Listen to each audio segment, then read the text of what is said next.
Right on, fellas. Here we are right here. Check it out. We're at Wolf and Rye down here in Claremont, California, down here in LA, about to get ourselves a haircut. Let's do this. Yeah, action. Right on. Here we are today, guys. Who we with today, brother? Carter Jones. Carter Jones down here, dude. Out of Claremont, California. Claremont, California. What's the name of this place? Wolf and Rye Barber.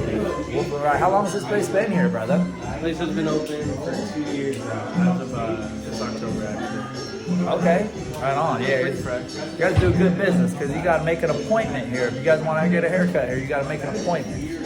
That's how booked up they are. It's crazy. I came in here last time. You guys hooked me up, man. It was awesome.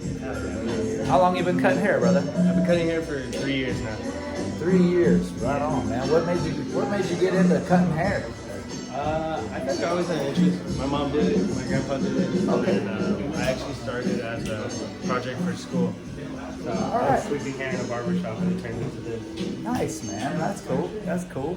And it's going places, huh? Yeah, man, it's been pretty good so far. Made a career out of it. You love what you do? Yes, for sure. That's a beautiful thing, man. That's a beautiful thing. Right on.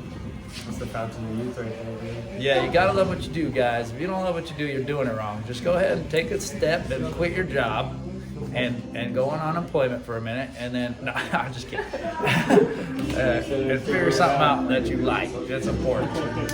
Yeah. All right, man. Well, cool. Let's see how this goes. Right on. So you need any schooling for this? What kind of Okay, yeah. So actually, for the whole barbers, pretty much there's like different ways you can go about it. There's schooling, which is full or part-time, which is just through a school, usually secondary school, not anything connected to the college.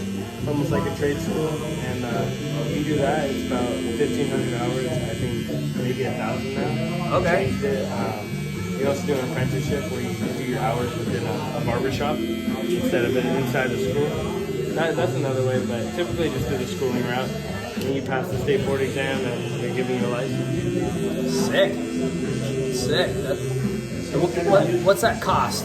So typically, when you do like the apprenticeship program, where they're like you're working like in a barber shop and getting your hours, it'll be like I don't know, a couple $1,000s. Like nothing, usually over 5,000, nothing below like 2,000. When it comes to school, it can be anywhere from like 10,000 to 20,000. All right. It just depends. All right. For the big question here, what kind of an aspiring barber expect to make? You know. All right. So the best way I can put this is at a busy shop. Imagine you can do I work about 5-6 days a week, and I do about 50 haircuts a shop, between 40 to 60 haircuts. Good week, I did like 60 or so last week. And I'll probably do like around like 40, 50 this week. On weeks like that, you know, I'm making about $40 average each cut. So you can kind of do the math on that. 40 times, 50. $1 million. All right, man. I love it. Cool, man.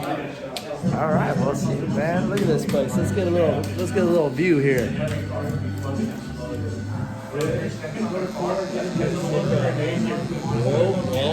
Whoa. Right on. I'd imagine you love what you do, and you like who you work with. You guys have a good camaraderie here. Sorta. Yeah, no, that's good. We like it. We're in a barbershop. Oh yeah, that's what I'm talking about. Yeah, good. Yeah. His boss said he's gonna get fired if he did this interview, but he did it anyway, man. I love him. Yeah, sick. All right. So when it comes down to a barbershop, let's talk about the ownership of a barbershop. You got any future aspirations of starting your own shop? Yeah, man. Actually, there's a few different ways you can take it. Whether it be like a shop or like more of like a studio, something low key, maybe 2-3 barbers. It just depends. I don't really know exactly what I want now. Assets. Yeah, exactly. And Those chairs are assets, right? Yeah, exactly. And having people to fill them is very important. So it takes a lot to get a shop to where people want to fill them and to gain that kind of, attention. So there's a lot that goes into it. So it's like, I'd like to, it's just a lot to think about. Build myself up as my own entity before I can go and build my own business, For sure. So what are you, like, how old are you, brother? I'm 20. About to turn 21. 20 years old. And I don't know if you guys were paying attention to that math earlier, but that's pretty good, man. You're doing real good. So you worked hard. You obviously have some skills. I'd imagine not everyone could be a barber. You gotta, this is an art, right? Yeah, you know, honestly, I do believe through practice anyone can become like a good barber. And Sure. a good barber to the extent where like, you know, they can give a good complete haircut. But I also believe that, you know, to have a passion for something and push you past the rest. That's awesome. Yeah, and that helps. If you like what you do, it's just easier, you know. If you don't like what you do, you're just, I don't know, man. How about your YouTube channel, Carter Big Flag? Oh, you got a YouTube channel, bro? I got. Oh, is it the one that the girls go like this? Make it pop, make it pop. That one? Right on, dude. So what kind of flexibility do you have on this job? All right. So I was just kind of telling you, one thing that's cool about this job for myself is that, I don't know, like I just have the ability to kind of schedule myself how I want. And, for example, like today I was just telling you, I had to detail my car, so I was able to set some time right after my first appointment, go drop that off, come back, get a little breakfast, do what I gotta do, and still be able to do cuts where, I could have also just left it open and did haircuts. So it's cool to be able to, decide when I want to take breaks and if and when. So I don't know, it's nice to have that flexibility. That's something that a lot of jobs offer that's very fortunate to have. That's awesome, man. I'm gonna come over on this side. And then do you just pay for the for the chair Okay, so I'll per explain haircut? how all this works. Yeah, let's hear about that. Okay, so typically when it comes to barber shops, there's a few different ways pays work. So I'm gonna start with the first one that everyone knows. Is like obviously if you're on payroll, you're on payroll. Cool. You make this much an hour or whatever, and that's like somewhere like a great clip, super cuts, whatever. Typically, you don't find a lot of barbers in there. That's more of like, oh, I cut hair, but I need benefits and stuff. Not talking trash on those. They're just not a traditional barbershop kind of deal.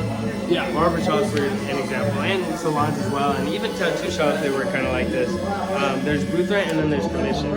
Now, I used to work on commission, which means I would do about 70-30 split. I make $100, I give my boss 30. It doesn't matter if I make that 100 in an hour or in a week. I give 30% of whatever I make all the time, every time. Okay. Here, for example, I pay rent. So I pay a set price every single week. And typically that's how barbershops work. Whether it be every week or bi-weekly, it'll be like, a set rent each week. And that's why booth rent's cool, because once you're able to have enough clients to where you can support yourself on booth rent, you're not paying like over that ever. You're only like, you're keeping everything past what you pay each week. Whereas like commission, the more you make, let's say like, shit, if you make $2,000 in a week, you're paying $600 out. And that's like pretty much double what I have to pay each week. So you can see like what's worth it. All right. I like it. And then, perfect. That's good. There we go. Look at that. Looking much better. That's for sure. Look at that. They can even make ugly look good. That's a good thing right there. Tell you what. Let's go.